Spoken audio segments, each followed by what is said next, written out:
like to call to order the 911th meeting of the Board of Directors of Alexandria Sanitation Authority, now known as AlexRenew.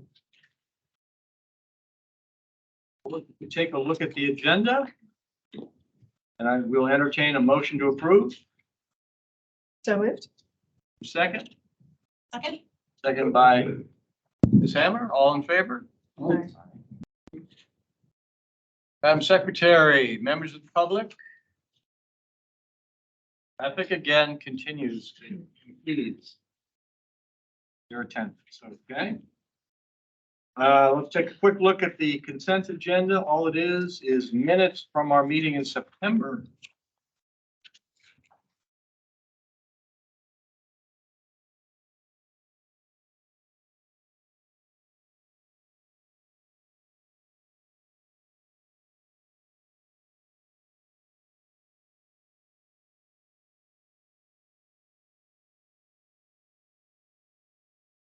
Chairman, I have one minor correction for clarification on page 3, talks about the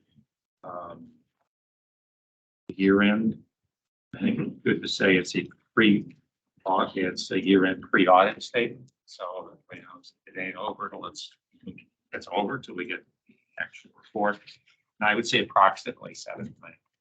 That number I assume is going to wiggle as the books get closed. And it was slightly under 7 actually. But that's still on. So the change is end of year pre-audit statement Correct. and Or with approximately 77. Okay. Any other changes? Is there a motion to approve the minutes as amended by Mr. Jenkins? So moved. By Ms. Caldarelli. Second? Second. Deal, all in favor? Aye. Aye. Jump right into community meetings. I'll start it off. October 4th, there was a meeting on infrastructure projects in the Rosemont Civic Association area, the Foot of Hoofs Run. And AlexRenew gave a wonderful presentation, video and in person. And the feedback I've gotten from my civic association, it was a great event overall, and everybody appreciated AlexRenew's attendance. Mr. Carl, have you gotten any feedback from that session? We received an email from the chair of PELT saying that it was a very well coordinated and integrated meeting between the city, VRE, and AlexRenew, and they thanked us for being so transparent and comprehensive. Any reports from other civic associations? Anybody?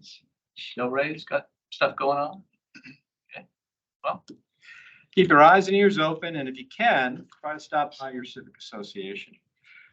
Okay, moving right on to finance and audit. We had a meeting 24 hours ago. Mr. Chairman, would you like to give an update on that? So it was a committee of the whole, as it says, because all 5 of us were there.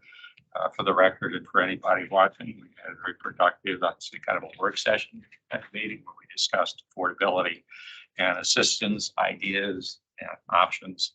And at the end, reached consensus on moving forward with kind of a 3-step phased consideration process. The decisions were made. Just kind of here's the priority and the order we want to look at things. And our CEO is going to kind of do a draft of what we all were saying, since some of these options had 3 words on the page. Put some meat on the bones, and we'll have that to look at and confirm in our next meeting. Any other comments?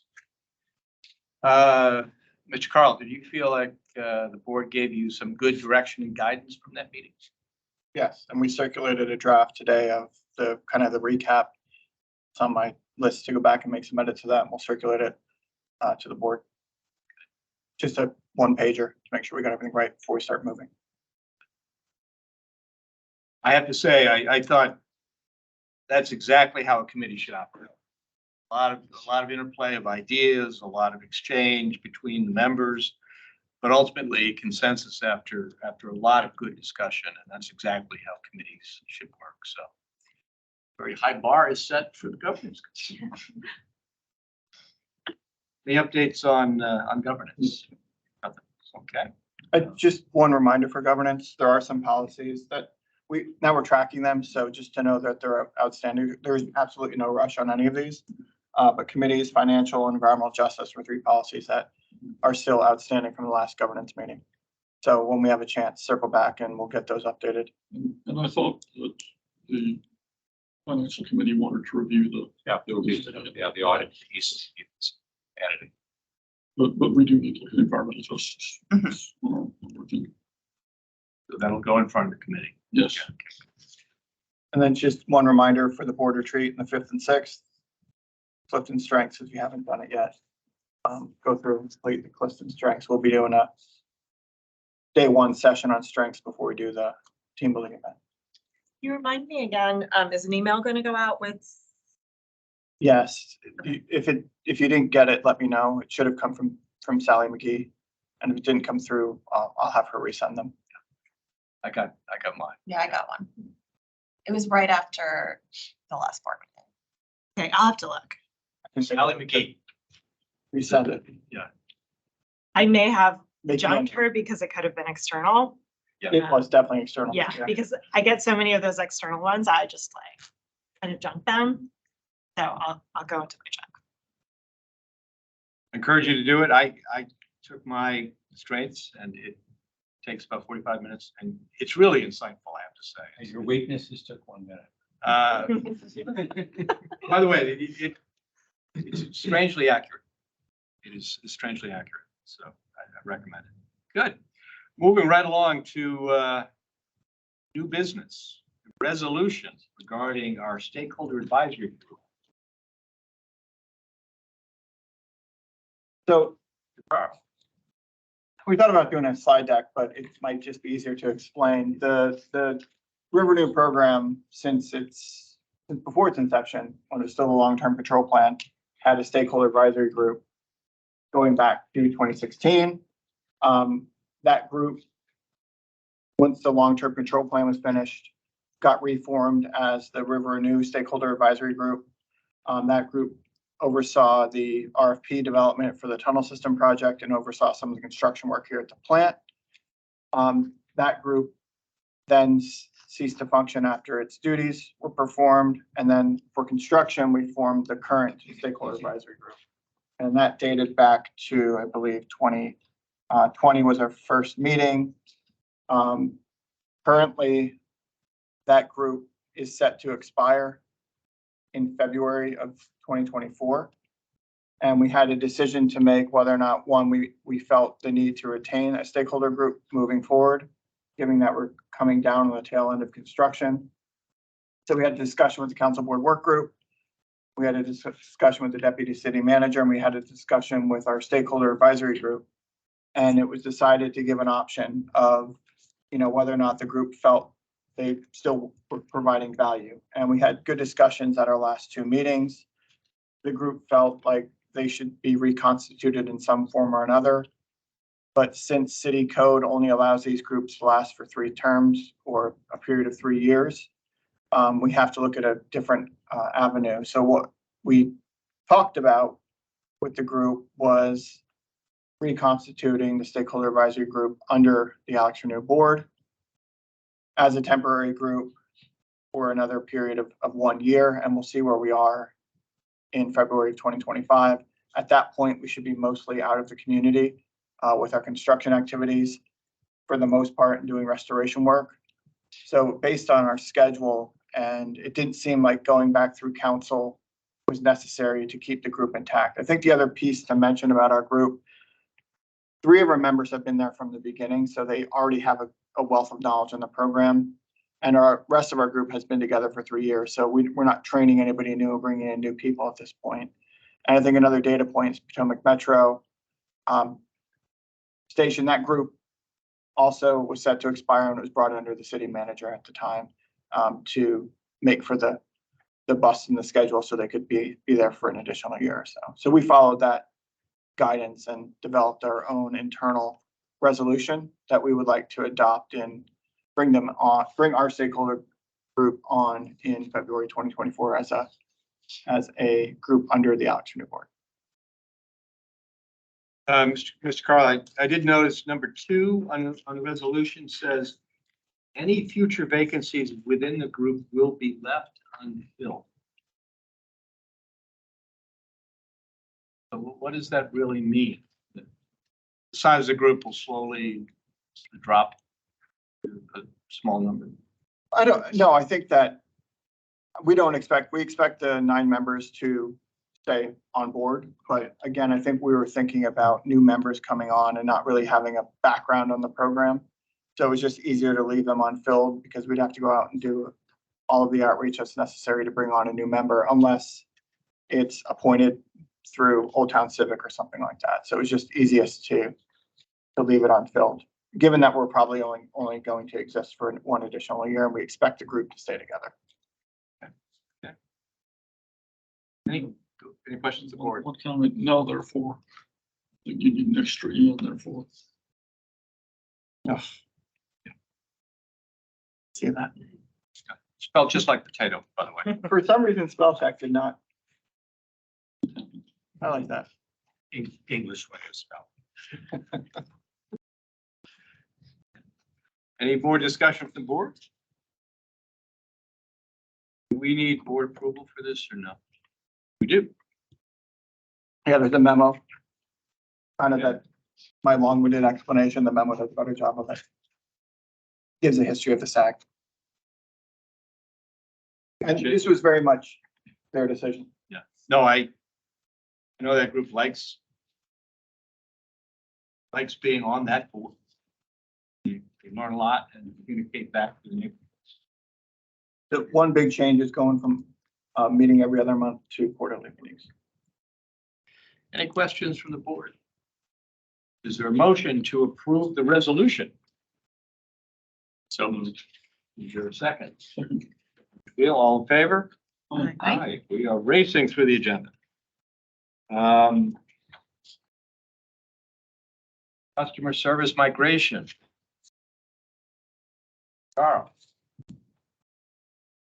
Yeah, so a few months back, we gave an overview of our plan to migrate from GCWW to our new customer care. Wanted to have Mr. Robertson come in and give the board an update on where we stand. The current schedule is the first 2 weeks of November. We'll be live with our new customer care, and we expect there to be some questions from the board. So a few things, the presentation is going to go through and give a background to make sure all the board members understand what we're doing. And then also some questions we expect to get and what to expect as we roll out the customer care program. So with that, I'll turn it over to Mr. Robertson.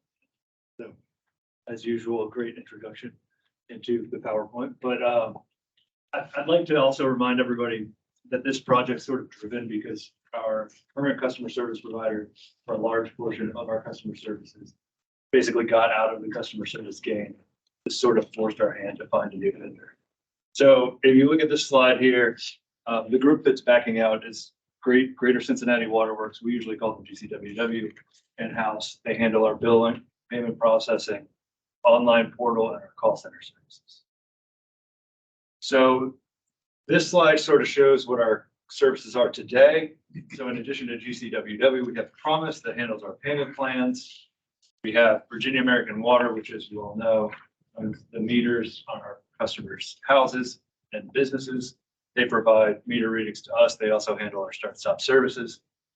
And AlexRenew coordinates all of those efforts, sort of ensures that our policies and procedures are followed, help with reporting, and also handle any sort of internal customer service that might happen. So on November 1st, as Mr. Carl pointed out, AlexRenew's billing and payment processing, our customer call center, and our online customer portal are all transitioning from GCWW to ESC, for enterprise solutions consulting. ESD is sort of a one-stop shop for custom tailoring, customer service solutions for smaller utilities like us.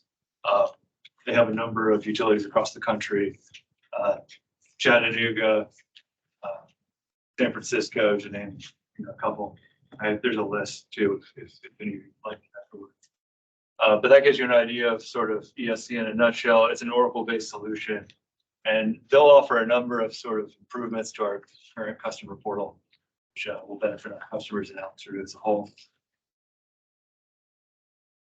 So as far as customer-facing products and solutions, this gives you an idea of what our customers can expect to stay the same on the left and change on the right.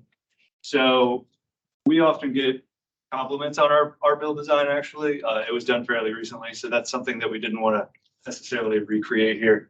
So we mirrored our bill as it is now and added, a few updates where we thought it made sense.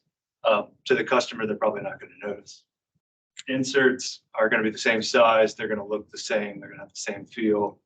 Our call center services, for all intents and purposes, will remain consistent. GCWW is working with ESC to ensure that our customers get the same care that they're getting right now. And then account numbers will remain the same as well. And that's a huge win for our customers. If account numbers did not stay the same, then we would have to communicate out a new account number for them to create an online portal. And that causes all kinds of communication issues. So that's a win in and of itself. If you look at the right side of the screen, these are some of the features that are going to benefit our customers. This is the silver lining in this project upgrade. You have auto pay credit card option, which is probably one of our #1 requests right now for customers. They want to set up an auto pay with credit card.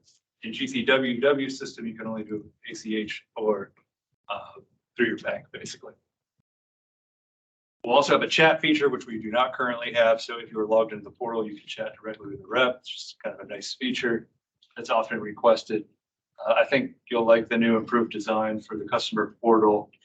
And then sort of to tack onto the call center services, we have extended hours. So they'll be 6 to 6, which is a few hours more than we currently have right now. This is new. Some of you may have seen this slide before, but the opt-in donations, that's something that we can roll out in phase 2. So just to go along with sort of the affordability discussion, giving customers an option to make a donation every month. The new portal will allow us to do that. We couldn't previously do that. Once we launch, we can then roll that out. Sure. And since auto pay credit card you do, Yes. how would the fees sound? Do you choose that? Do we pay the credit card fee, or does the customer get to charge the credit card? The customer does. It's in the same realm of what they were paying previously for credit card fees, so it's not a huge adjustment. So this is just a quick shot. It looks kind of weird, just the background white on the screen, but this is basically a shot of what the desktop version of the portal will look like. It is also mobile friendly and pad friendly, so you can have it on any device. Just to highlight a few of the features here, you see there's a prominent balance due. You have your water usage history here, your current month's water use, and then also a chat feature there in the bottom corner. So that just gives you some idea of what we're heading into. This may also look familiar. Last time, most of these were still blue. You can see we've made a lot of progress on the project. It's gone very smoothly, knock on wood. But so far, all the testing has gone very well. We've had really limited issues, and we're delivering this transition faster than we anticipated. So that's a good thing. We're in the final phase now of just reports, testing, kind of tying up some loose ends, and we're very confident we'll be ready for November 1st. I'd also point out down here, you can see where we ran a communications campaign. Best practice is usually 30 to 45 days out. We started in September, and we've notified customers. Go to the next slide. Bill inserts, social media campaigns, and we've also started bulk emailing our customers. I think one of the best signs I've seen on the communication side of things is when we sent out our email notifying customers of this migration coming up, we had a 66% open rate, which is honestly outstanding. I think the average open rate on most utility emails is 15 to 20%. So that's a great sign. We know our customers at least know it's coming. You try to get ahead of, any complaints you may have. You're always going to face some sort of negative feedback. That's just kind of how any change of this magnitude goes for a customer billing system, but we're trying to get ahead of it as much as possible. Just some key takeaways for the group to kind of keep in mind when we do go live. So the call center will be available on November 1st. There will be 3 to 6 days where customer data needs to be migrated over to the new system. And during that period, online payments cannot be made through the portal. So we're notifying customers of that in our communications. When we go live November, we will send out a communication that reiterates that. But it is part of the migration process. The developers are hoping that they can get that 3 to 6 day window down to approximately 2 days. We'll see how it plays out. I think 3 days is probably a pretty realistic estimate. When customers do log into the portal for the first time, they will need an account number and their email associated with their accounts. That's just something else to keep in mind. We're also notifying customers in pretty much every communication we're sending at this point. And then this is also sort of a win for this project, but auto pay, paperless, and payment plan information will all transition through the migration automatically, which is it's great. You have a question? How many of our accounts are paperless? Roughly what percent? I'd have to check that number. Honestly, I don't know off the top of my head, but And it's about 40,000 accounts total, right? we have 27,000 accounts. Do your customers, this is probably in the, I'll let you do this. Yeah. I covered some of these frequently asked questions, but we thought it'd be helpful to print them out, sort of walk through some of them. So will my account information transfer automatically? The short answer is yes. It's auto pay, paperless, any kind of payment plan information. So account numbers are not changing, so will my account change? Where do I find my account number? This is another thing that we're communicating frequently in all of these different channels, but it's essentially in the top right of your bill. And we're also going to, the day of the transition, email everybody their account number, so it's easy to find if they check their email. Will I have to update my auto pay information? No. If you're already signed up for auto payments, no. If you want to use credit card going forward, then you have to update it. Will I be able to speak to customer support? Yes, from day one. That will be a seamless transition, no downtime. What will happen with my current payment plan? Any existing payment plans will transition to the new portal.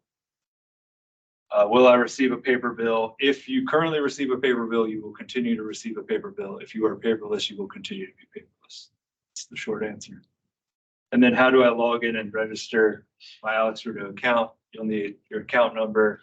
You'll need the email associated with the account. I believe it also asks for zip, but that's less of an issue. That's pretty much all we have for you, but if you have any questions on that. Question on the chat is basically ESC, the vendor for finding those chassis. Yes. Yes. And we're working through scripts right now for everything from IVR to chat. So we kind of give them a script to work off of. What performance measure are you going to be monitoring on November 1st? What tells you that things are going well or not? So we'll have to just check in with the developers on November 1st from day one, and they'll be able to sort of let us know as they're transitioning the data over from GCWW to the new system. They also have to work with Promise and Virginia American Water. So they have 3 groups that they basically have to integrate into the system. So it's sort of like a phased migration sense. So we'll check in with them periodically and see how the data is migrating and then how it's validating on the back end. Will you be able to track, say, the number of accounts that open up the portal? Yes, we'll be able to see traffic to the portal. We have metrics built into our contract with the ESC too, how many phone calls they'll answer per minute, or sorry, drop call ratios, the number of calls they'll answer per day or able to answer per day. Chat they're able to handle, like it's all baked into their contract based off of sort of our metrics that we have. Just trying to figure out how the average customer would react when this occurs on November 1st. So, Would I just, and the average customer is not going to go right into the portal No. that day. yeah. So typically how these things work is you have billing cycles and people don't go into the portal to pay their bill until they receive their bill. So in theory, it comes in waves anyways. There's going to be a delay between the 1st and the 6th until the system's up, where there's sort of a lag in bills being delivered, right? So in theory, you're not going to have that much traffic go to the portal until the migration's complete. Because the bill itself sort of drives the traffic to the Right. Are the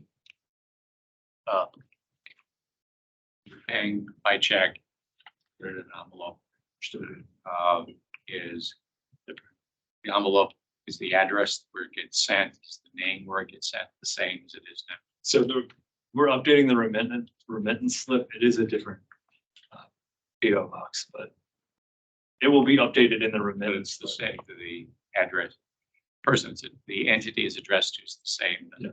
And you can still bring it or mail it to the office and still process it. What kind of support does the platform have for non-English speakers? I know that there's call center reps that speak Spanish. I don't know that there's specifically a portal, like a separate language for the portal. Although I know, like, baked into a lot of browsers now, you can translate. Follow up to that, does the call center have access to a language line? So if somebody calls speaking Arabic, Aramaic, which are the other two languages that are common in the city, do they have a protocol in place? They can get somebody on the phone. I believe they do, but I would check that. Yeah, so the online chat, is that with real person or is like kind of like a machine? Yes. So the call center reps through ESC handle both chat and in-house.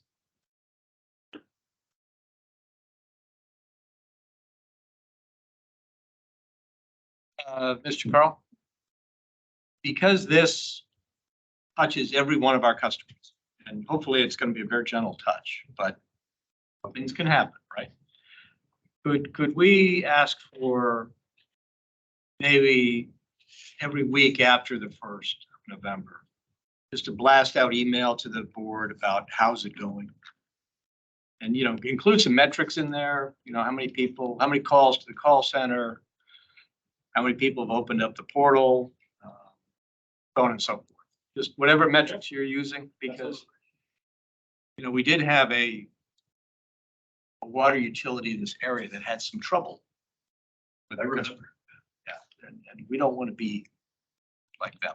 And I'm sure we won't, because this is frankly using an established vendor, right? We're not building our own system.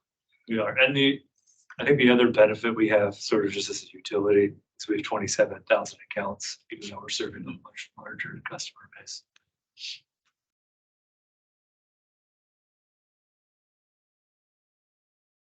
Any questions from the board? This is great. Thank you. Thank you very much.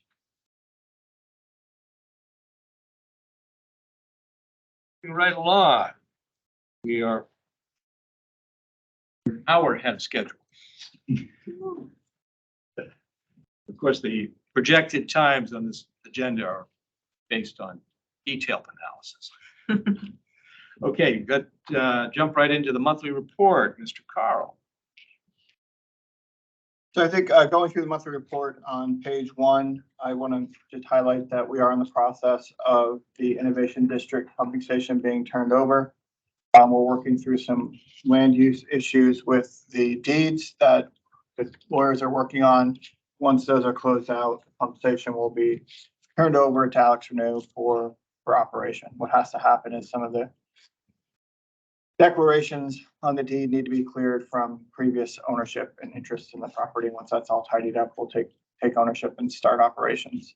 I think for the board, it's important to understand that if you've driven by the pumping station, the area is not developed yet. So a pumping station that's designed for 2 MGD will be operating maybe once per week because the flows are so small. The same thing happened with Potomac Yards when it was built out, that initially the flows were very low. Over years, we'll get to our design capacity. So that's something that you'll see in the job order contract. We're looking to get some additional maintenance to oversee the pump station during its startup. Oh, go ahead. Mr. James. Well, the pumps in the area, this also connects back to Park Alley operation. When we have heavy rains, will the pump station over? Oh, yeah. So this is Innovation District. This is over behind Target. I know that isn't it connected over to. Potomac Yard is connected to 4 Mile Run pumping station. So what happens, Mr. Jinks is asking about the 4 Mile Run operation during wet weather. There is a pump over that happens during heavy rains, that when we get enough rain and the wet well rises to a certain level in 4 Mile Run pump station, that automatically triggers a valve to be opened, and we pump over to Potomac Yard pump station, which then sends flows down through the Potomac Yard trunk sewer to the plant, which alleviates the burden on the Commonwealth Interceptor, which is afflicted by excess INI. So that is already automated. We are going through a project now, which I'll talk about in a couple of pages, of redoing some of the valving just to make that a little more efficient. We'll be able to send more flow over to Potomac Yard pumping station and essentially increase the capacity of that system by 2 MGD, which protects AlexRenew from SSOs when we get some of these rain events. Where's the innovation pumping station pumping to? Potomac Yard.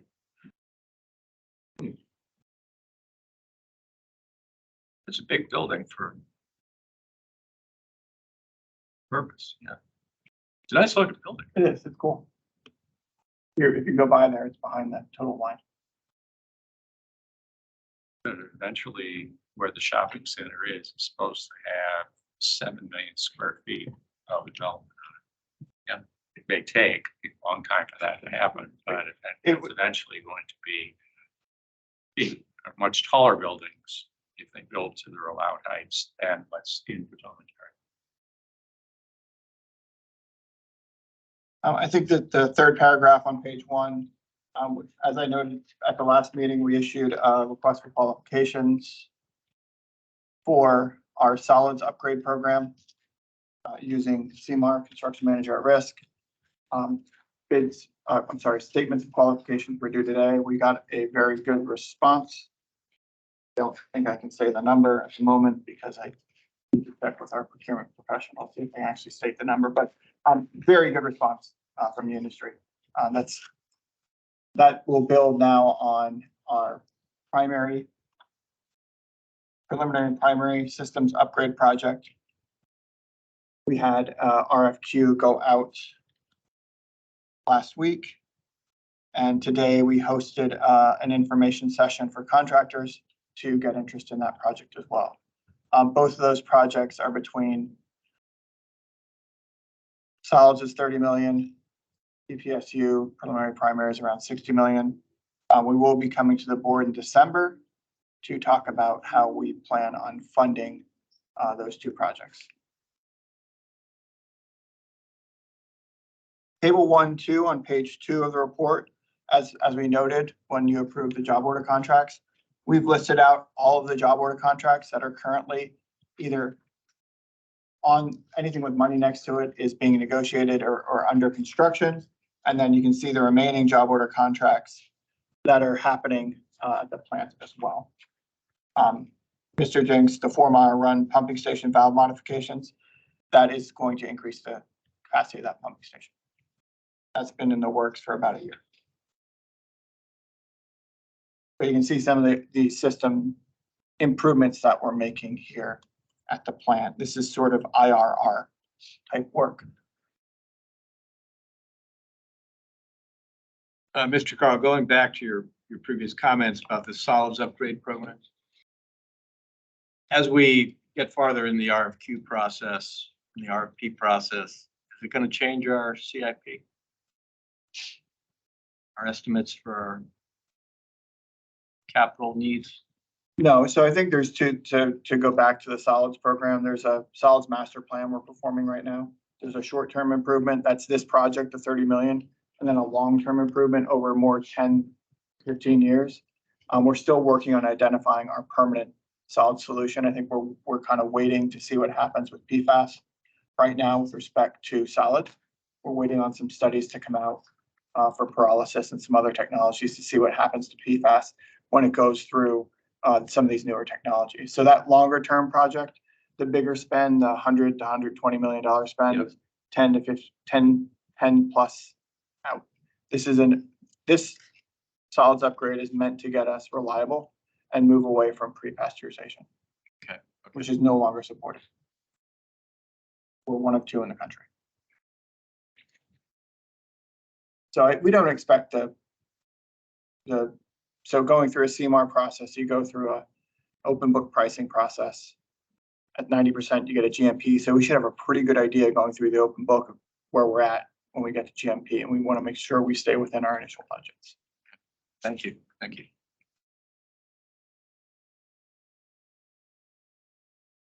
James, I know you have questions about your tables. I'm not- regards to the finance, in the year to date, is that just what cash we had received, or does that reflect what we billed? Did we jump ahead? That would just, Mr. James is looking at the table 2.1. yes. Yes. So I guess, Mr. Jenks, we're trying to streamline how we show finance, and every month since I've started here, I always look at this table and I have to sit there for like 10 minutes and like study it and say, what are we trying to say with this table? So what we did this month is we tried to update table 2.1 to show our total budget, how much we've expended to date, percentage of the budget, and then we're 3 months into the year, so 25% of the year is complete. So we're trying to show a different metric to show how we're doing with respect to budget for these various line items. That's what we're trying to update it from the last meeting. Since Yeah, I think that's good, appreciate it. But in order to understand whether or not being 4% ahead is it 4% just based on the cash we've received so far, and we get to the end of the year, do we then, once we receive a payment on July 2nd or 3rd or 4th for something we billed in June, is that money then get accrued back to the fiscal year to which it was earned? So yes, to answer your question, the financial statement is based on an accrual basis, meaning revenue are recognized when we actually earn them. Same thing as expenses, meaning those expenses are recorded when the job is actually done, regardless of when the actual time we actually get the cash. So at the end of June, we bill in June or we get the payment on July 2nd. Correct. Then that is not revenue the year we billed it? Or is it? It is in the revenue we bill So because we've accounted for it in June. We will have, at least I kind of thought of it in the past as a 13th month of revenue. And I get to the end of the year and you get to as you close the books, you say, what else did we collect that we billed for the year that we're closing? Correct. And you count that as revenue, which would mean that we're more than 4% ahead. So same. Of revenues, because we're 4% based on cash, and there's going to be an accrual of revenues that we will have earned this fiscal year, but not collect on next fiscal year. Means we're a little further ahead. So that's 4%. Same scenario as you just said happens to at the beginning of the year in July. Meaning, like I said, you get some cash in July, but they were actually for June. So it even itself out and you still fall within that 12-month range. Yeah. And then my second question was, can you talk a little bit about what our debt service is we're obligated to pay, given we've only spent 900,000 out of 16 million so far this year. Okay. So with the debt service was primarily was driving debt primarily is the delay with the River Renew project. When the budget was put together middle of last year around January, February, we anticipated we were going to be further along than we actually are now from a capital spending standpoint. But again, with the delay that we've seen with the River Renew project, that has slowed down the amount of debt that we're actually incurring, meaning, like I said, we're not paying as much debt as we thought we were going to pay. That is going to catch up eventually. It's just a matter of timing. May not necessarily all happen in FY24, similar to what we saw in FY23. So this fiscal year, Yes, we budgeted $16.5 million correct. for debt service. What is your projection of what we actually spent? It's not going to be close to 16 million. I can tell you that right now. In terms of like how much actually, we have to see how much of like the River Renew project we incur in the second half of this fiscal year. But it's not going to be 16 million. We are going to be under budget, just like how we were last year. But we'll have a better projection on that by January, February timeframe. I think we should have an idea what that number is before we get to halfway through the year to say, what do we think we're going to spend? Okay. I assume on drawdown down in cash, for the construction project, we've got a pretty good guesstimate of what that may be based on progress and an idea of what drawdowns we're going to do with that and how much we have. I think there's two things that affect us as well. So when we put together the budget last year, we still didn't know we were going to get the ARP grant. That's $90 million too, that we're just starting to do draws on. So we just put together our first payout for the ARP grant today. It's $15 million. That's going to cover, a month of River Renew construction. So I think there's three things going on. The job is, they're not where they thought they would be in the job because of the 90-day delay. Therefore, the cash flow isn't hitting. So we were initially getting $6 to $8 million payouts per month. Just recently, they started doubling up to the 12 to 15 million of what we expected. And then the third complicating factor around this would be with respect to our draw on our grant, which we're going to start doing now. So I think that number would probably get a little bit worse. So, but we can make a projection based on that and bring it to the next meeting. It seemed to me you probably know most of the big factors going into roughly the number. Yeah, given we raised rates, it's a material, right? Yeah. Material number that's going to make a big surplus. We'll have some projection next meeting to share on that. That'd be helpful. Thank you.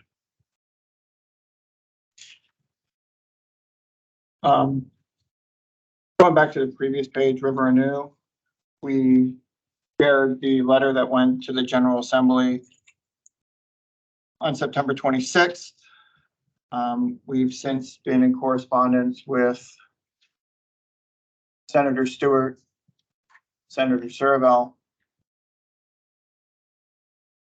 Delegate Bulova, Delegate Bennett Parker, and we've also been in contact with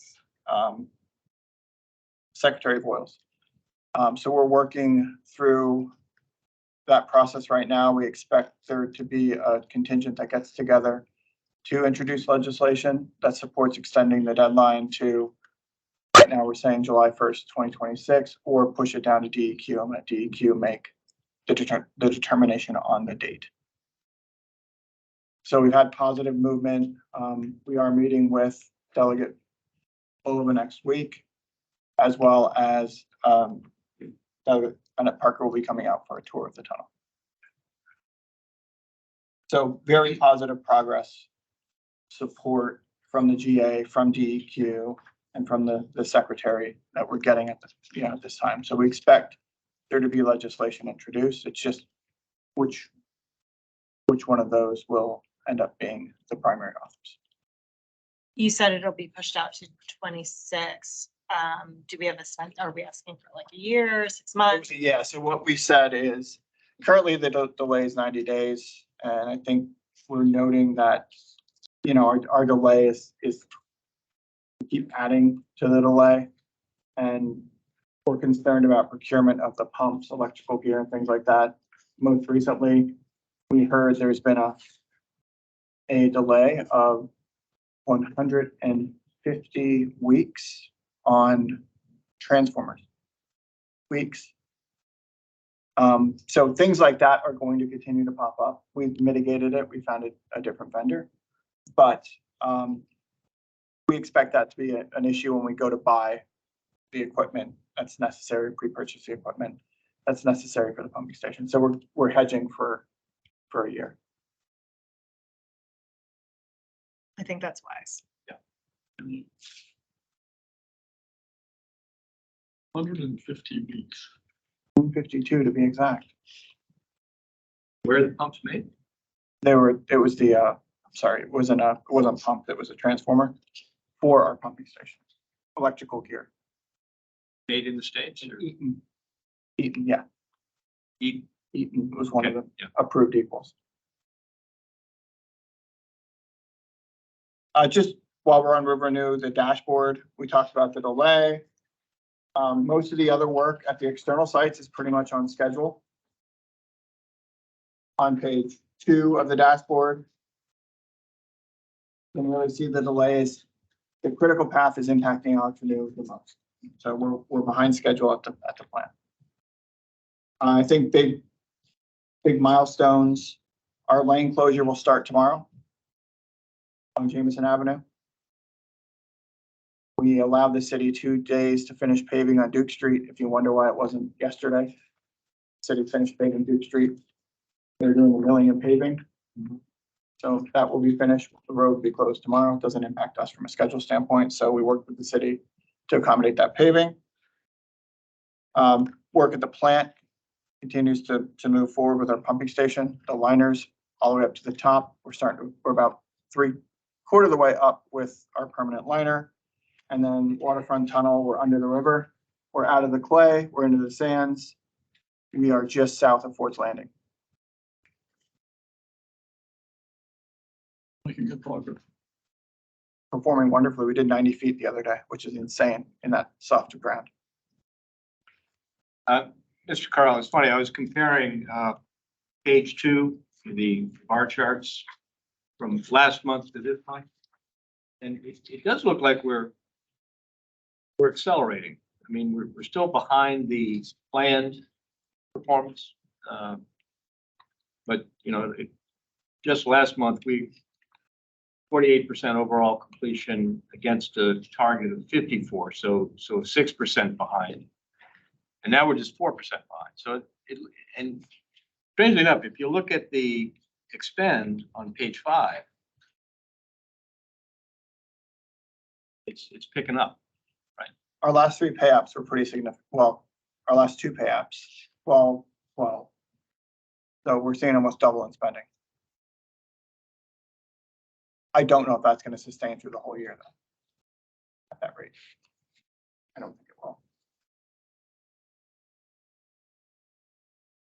Since we're at Ford's Landing, we notified the HOA at Ford's Landing As part of our David Stafford, that were there. yeah, we're not quite there yet. We're about, when I say close, we're like 600 feet away. Close enough where you think they Yeah. ought to know. Yeah. Because they're very engaged. Yeah. And not necessarily engaged with Old Town Civic. Yeah, so we coordinate through David Stafford at Ford's Landing, and we've been talking to him since I think I showed up here. So we've been very supportive. I'm assuming winter weather will adversely affect your schedules above ground. Does it have much effect on the tunneling? It won't have any effect on tunneling unless we can't truck. If that's the case, we'll just let the muck pile up and stockpile it somewhere else on the site. What else? No. we had our listening sessions back in September, since this is an update from September. We had our listening sessions last month. Looking ahead, we've got a SAG meeting in November. We have a council board work group meeting next week. And looking way ahead is we're starting to, knock on wood, Matt, plan around the tunnel completion ceremony at Outfall 1. And what we're thinking is an open house type event where we're open on a Saturday and the TBM sitting out on the ground. We haven't vetted this yet with the contractor, but we're looking for something more to get families up there and be able to see the machine before she's hauled off. Look down the shaft, see the machines. No, it should be topside. Put on, Really? yeah, you have to bring it out of the ground. Yeah. I know you have to pull it out of the ground, but Yeah, the idea is instead of putting her right in a truck and leave, we put her topside, be able to walk in, take a look at the machine. Should be all rusty and cool looking, and then we fence off the site, have a little family event. 5 hours on a Saturday, and that'll be the end of it. Her, this would be February, March kind of time. February. Right now, February, unless we keep going at 90 feet per day, then January. It's that quick to pull it out of the ground. I thought that would take months to pull it.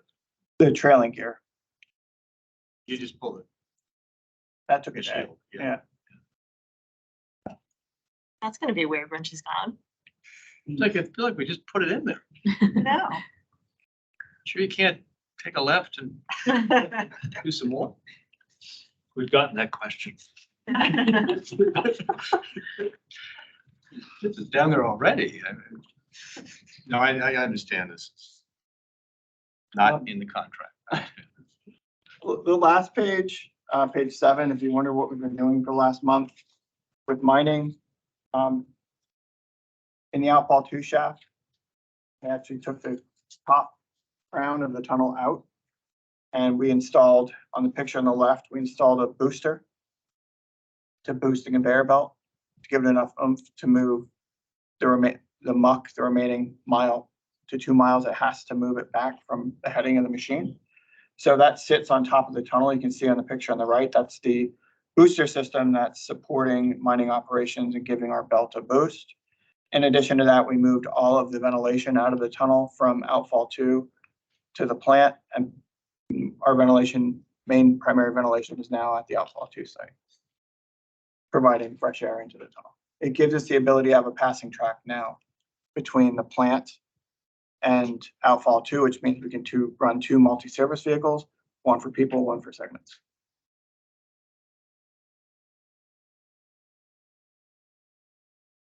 So when workers are going to the head of the mine, do they start here? Or can they actually start from Royal Street? Here. But there's now 2 of those multi-service vehicles that one will have that cage on it that we went in. The other has a segment carrier on it. And now they can pass each other in the tunnel because we removed the bulkier piping. And if you remember that platform that we stood on, that wood platform, that's the switch. Tremendous progress. Anything else, Mr. Carl? General Assembly report was submitted to DEQ today. 9 days ahead of schedule. Due the 1st of November, we got it out today. Any questions to the board?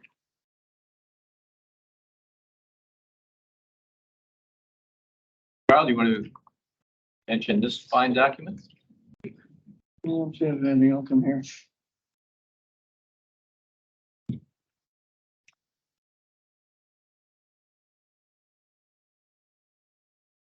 October 20th. We are supporting the city for the Alexander Forum. We'll be discussing the wayfinding signage we're putting into, it's on the last page of the monthly report. We changed the name of it too. Last page of the monthly report, we are supporting the city to discuss our wayfinding signage. Isabella Evangelista from the program will be there to talk about the wayfinding signage that we've been working on with MacArthur Myers and the city. Discuss that restoration effort.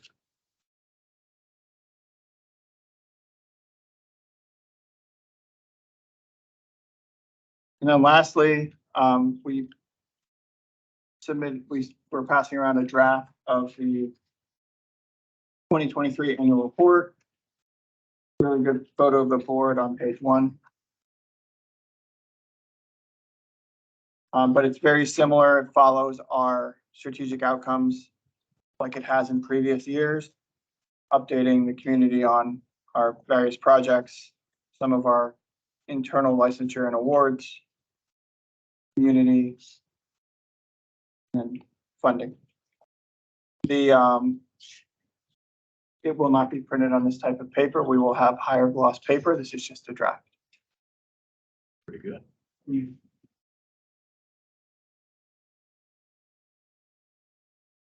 So what's the date we want to go to print? As soon as we get final feedback. So if there's any, maybe, if you have a week, give you a week. If there's any feedback, please let us know. Want to give you all a draft and a chance to review it. Would be interesting to drag out an annual report from, say, 10 years ago, back when they were in pica font, all black and white. This is really quite impressive. I mean, the last 9 and 10, I mean, it's very high level, but it's what we need to present.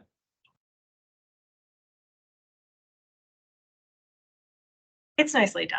It's, yeah, I get a lot of annual reports that are too much information. yeah, we have the financial report, which has all the detail, the budget, which has all the detail. I do like the new color scheme too. The palette is, Yeah, the font's gonna go from that like kind of grayish to more of our color scheme with the blue, so that'll be a little more consistent and pop throughout. But other than that, this is pretty close to final. yeah, it's very nice. A couple people have asked, do we develop this in-house or do we use, this is in-house talent to put this together? Raise your hand. We had some additional help, but yeah, a lot of it was done. That's impressive. I think we're getting spoiled because we're starting to expect this sort of thing from you. All the It's time. not too far from our PowerPoints. Yeah, no, it's what's really impressive is that every AlexRenew product has the same look and feel. It's instantly recognizable.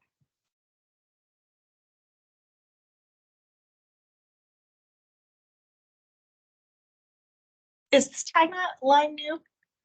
Every year that we have a tagline that goes with the annual report. Last year was it takes all hands to go with the TBM. This year we kind of looked at it as a transition year. And, I think our initial slogan was a year in transition and we were like, oh, that's terrible.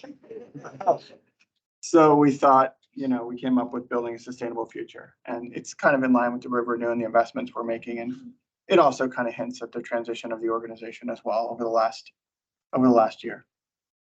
That was our intent. And we try and make the titles match throughout, kind of building on that theme. There's some thought that goes to it. Yeah, this is, And much discussion. Well, the reason that I ask is I remember when you were showing us the new logo, there was, am I remembering this correctly? There were some taglines on it, weren't there? And I just wondered if we had ever decided. We have the tagline. It's on I think the first page. We haven't really used it yet. If you read the letters we've sent, you see it embedded in letters. It's just, we haven't used the logo yet with the tagline. So we haven't rolled that out yet, but it's on there.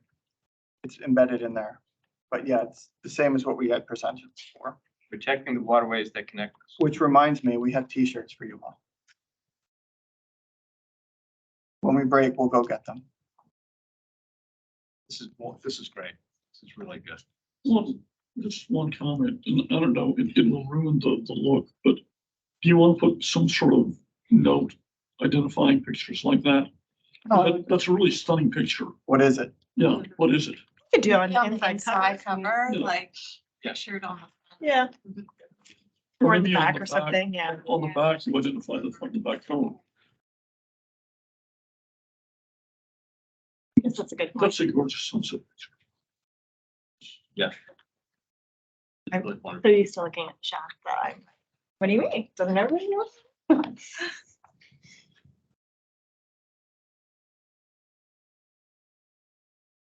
Members of the board, is there any other business to discuss?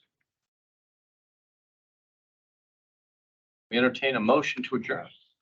So move. Second, Second. all in favor? Aye. Thank you. Thank you, staff. I guess upshirts real quick. I'll go back. You were talking about the. I'm thinking it's going to the whole meeting. No, it's gonna be. Yeah. But you can't remember. Or 3 years ago, 4 years ago. Shirt size. It's It's unisex. unisex, small. Correct. Yeah, Dell's project. It's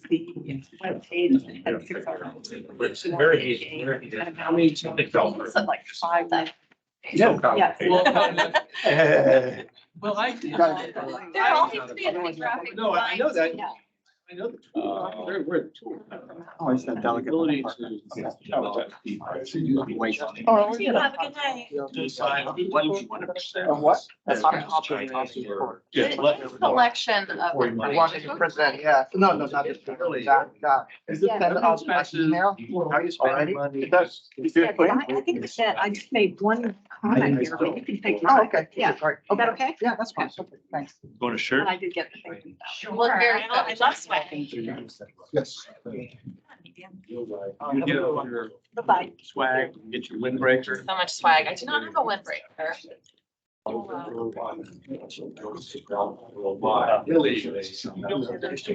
Take What? one. You get the windbreaker. You know, I mean, we make them like as a gift, like once a year. So, yeah. It's good. It's good. I have a pole. I have a button down. Yeah. The new look or the old? New look, the new. Oh, like. I can try to say normal. Okay. We got color first.